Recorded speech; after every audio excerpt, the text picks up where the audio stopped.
Assalamu alaikum, my dear students of class 9th. Today our topic is electoral politics. Dear students, in our previous lectures relating to this chapter, we have talked about importance of elections and what is our system of elections. Now today we are going to learn what makes elections in India democratic.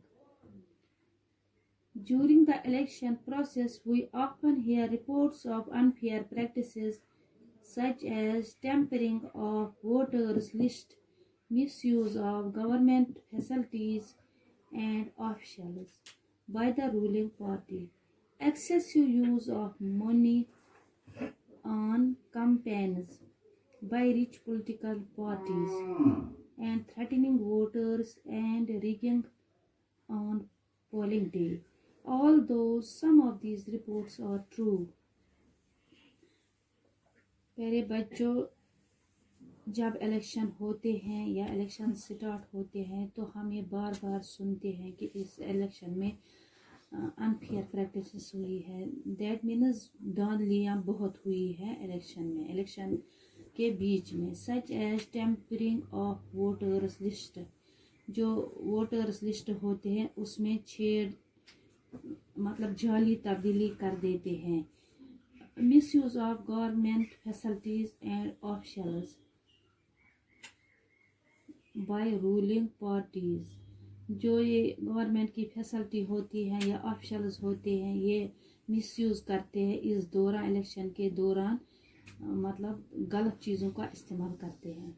Excessive use of money on campaigns, यानी बहुत सारा पैसा ये लगाते हैं election campaigns में. By rich political parties, जो ये पॉलिटिकल पार्टीज होती हैं मतलब जिनके पास बहुत ज़्यादा पैसा होता है. और ये क्या करते हैं इलेक्शन के बीच में, इलेक्शन के बाद हम कर रहे हैं इस वक्त. एंड थ्रेटनिंग वोटर्स, और वोटर्स को धमकाते हैं. And rigging on polling day, और बेईमानी करते हैं उस वक्त. पोलिंग डे जब होता है, इलेक्शन डे जब होता है, जब लोग वोट डालने जाते हैं. Although some of these reports are true, इसमें बहुत ज़्यादा जो खबरें हैं ट्रू होती है, सच्ची होती हैं. In a vast country like India vast country, no political party, यानी इस बेस में can win an election through such unfair practices. India में अगर हम डेमोक्रेटिक कंट्री की बात करते हैं इंडिया की, तो कोई भी पॉलिटिकल पार्टी इस मतलब अनफेयर प्रैक्टिसेस के ज़रिए इलेक्शन में जीत हासिल नहीं कर सकते. India has a democratic election system. Election system in India is controlled and governed by an independent and very powerful party called Election Commission. India में क्या होता है डेमोक्रेटिक कंट्री, और वहाँ पर इंडिया में क्या है इलेक्शन सिस्टम ऑफ इंडिया, जो बहुत बड़ी जो कंट्रोल करती है और गवर्न कर मतलब चलाती है एक इंडिपेंडेंट एंड बहुत पावरफुल पार्टी को, जिसका नाम क्या है election commission. Election commission in India is equivalent to the judiciary. In election commission headed by chief election commissioner, head होता है इलेक्शन कमीशन का, उसका हेड होता है और उसको हम कहते हैं chief election commissioner, who is suggested by several election commissioners under the guidance of the chief election commissioners of India, perform several functions starting from the announcement of the election to the final declaration of the result. ये announce बहुत सारे काम निभाते हैं किस दौरान, जब से इलेक्शन स्टार्ट होते हैं और तब तक जब तक ना इलेक्शंस के रिजल्ट आते हैं. It implement the code of conduct, यही इम्प्लीमेंट करते हैं code of conduct for elections and takes disciplinary actions against parties और कैंडिडेट्स बाय वॉयलेटिंग इट. और मेजर्स लेते हैं मतलब डिसिप्लिनरी में जो मेजर्स होते हैं अगेंस्ट उन पार्टीज के मतलब खिलाफ जो इस मतलब इलेक्शन में राइट करेंगे या कोई दंगा उठाएंगे या कोई मतलब धांधली करेंगे.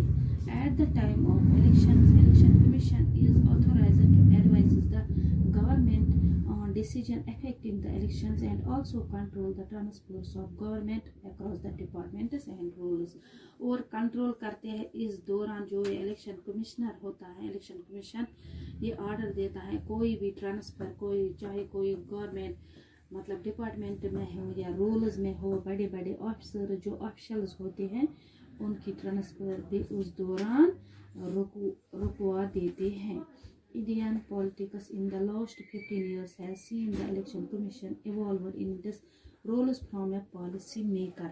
मतलब लास्ट 15 ईयर से क्या होता है, इवाल्व मरतब की है इलेक्शन कमीशन ने. मतलब जो होता है जो इलेक्शन रूल्स होते हैं और क्या from a policy maker to an independent powerful administration.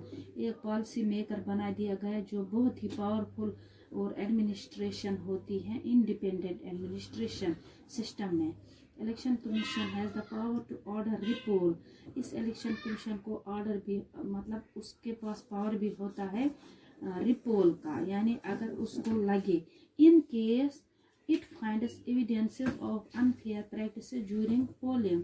अगर उसको लगे इलेक्शन कमीशन को कि पोलिंग में कोई भी मतलब अनफेयर प्रैक्टिसेस यानी कोई भी मतलब धांधली हुई है, बेईमानी हुई है, छेड़खानी हुई है, तो वो ऑर्डर दे सकता है रिपोल का यानी री इलेक्शन का.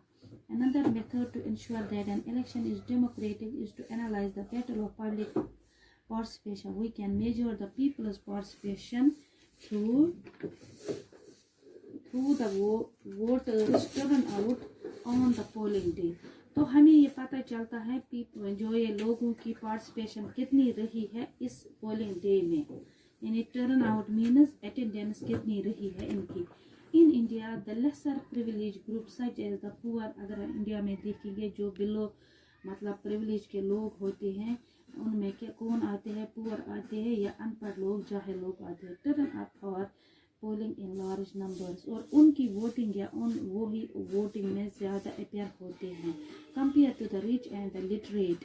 और उनके मतलब जो अगर हम देखेंगे अमीर लोग या पढ़े लिखे लोग उससे ज़्यादा होती हैं टर्न आउट किनकी, जो पुअर या इलिटरेट पीपल होते हैं. Similarly voters in rural areas turn out more than those in urban areas. इसी तरह से जो रूरल्स एरिया बिलोंग करते हैं पीपल वो ज़्यादा वोट डालते हैं उनसे जो शहरों में लोग रहते हैं. Another study conducted in 2004 reveals that a majority of the people in India think.